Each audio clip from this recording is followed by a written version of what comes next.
Kto som? A ako zistím, kto vlastne som? Nazývame sa rôznymi menami, no meno je len nálepka. Označenie, ktoré používame, aby sme sa spoznali. Kto sa ale skrýva pod tým menom? Kto v skutočnosti sme? Ak sa návyky a správanie tela menia, čo z toho som skutočne ja? Ako odlíšim seba od zdania toho, kto som? Odpoveďou je ten, kto to vidí, vníma, teda vedomá osoba. A čo je to vlastne vedomie? Kde vzniká? Tieto otázky sú paradoxom, pretože sa ich pýta vedomie, ktoré je vždy prejavom osoby. Počúvať tieto slová s vlastným individuálnym vzťahom môže len vedomá osoba. Teda ty. Ak poviem ty, koho mám na mysli? Vedomie a myseľ sa takto stále krútia v kolobehu, ktorý nemá koniec. Prečo? Lebo ilúzia nás núti špekulovať. Ilúzia nemá odpovede. Vedomie sa nedá oddeliť od nášho vlastného ja. Existuje to tak preto, lebo vedomie a vedomé aktivity sú prirodzený prejav duše. To, čo ale voláme slovom ja vo vzťahu k nášmu telu, je výplod mysle, nálepka, ktorou označujeme stav, v ktorom je naša pozornosť zameraná len na externú vonkajšiu energiu. V tomto stave nie sme schopní myslieť skutočne na seba, a to pretože sa zdanlivo považujeme aj za veci z okolitého sveta. Stotožňujeme sa nielen s vlastnou mysľou a telom, ale aj s rodinou, priateľmi, národom či rôznymi skupinami a vlastným majetkom. Védsky záver je ten, že sme duša, vedomá osoba. Nie sme toto telo, myseľ ani inteligencia. Ale ten, kto si je všetkých týchto stavov vedomý. Ako si to môžeme overiť? Veď keď sa pichneme do prsta, tak nás to bolí a bolesť naznačuje to, že sme toto telo.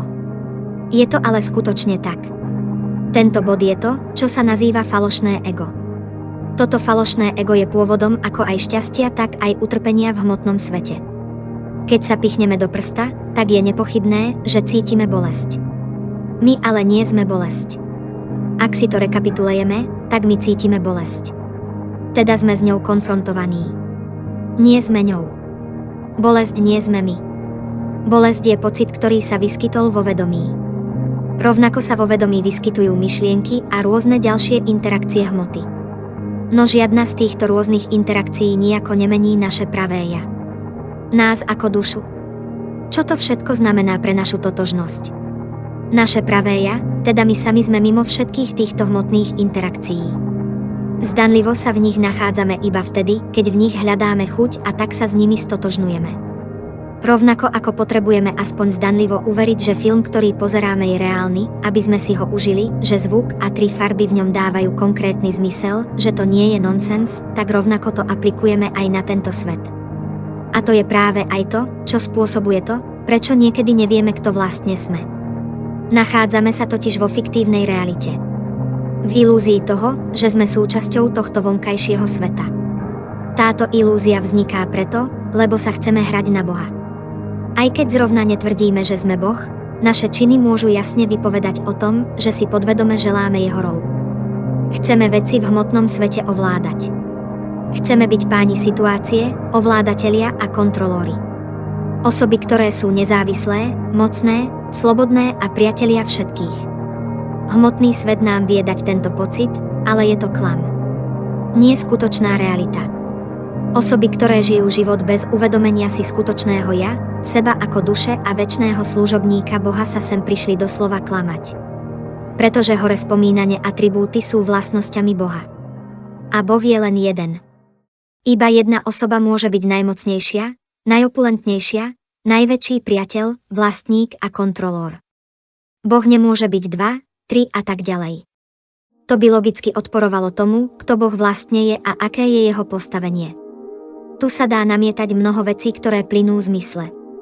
Prečo by mal mať Boh právo na to a to, chcem to mať predsa ja, kde je moja sloboda? A tento bod pramení práve z ilúzie. Lebo chceme to, čo je mimo nás, z pozície, v ktorej sa už falošne stotožňujeme s niečím, čo nie sme my sami. Jedná sa o určitý typ ilúzie. Naše pravé ja nemá v skutočnosti potreby tela, jeho problémy, šťastie a utrpenie. Je nimi viazané len pripútanosťou v ilúzii. Tejto pripútanosti sa dá zbaviť očistením vedomia od toho, čo mu nepatrí, inak povedané dať každému to, čo mu skutočne patrí. Ak sa vieme vzdať toho, čo nám aj tak nepatrilo, tak vtedy dosiahneme skutočné poznanie o tom, kto sme. Sme večné duše, služobníci Boha.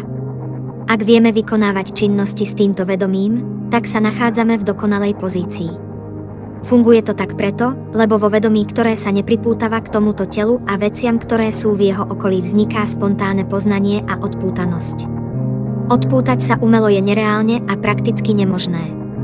Jediná vhodná cesta je robiť činnosti pre Boha. A to vedome. Takáto činnosť sa nazýva bhakti yoga, vedome konaná oddaná služba. Takáto práca na sebe je v skutočnosti ten najlepší proces, ako zistiť to, kto vlastne sme. Skutočné nasledovanie tejto cesty v praxi je na celý život, ale výsledkom je sebarealizácia, reálne poznanie o vlastnej totožnosti.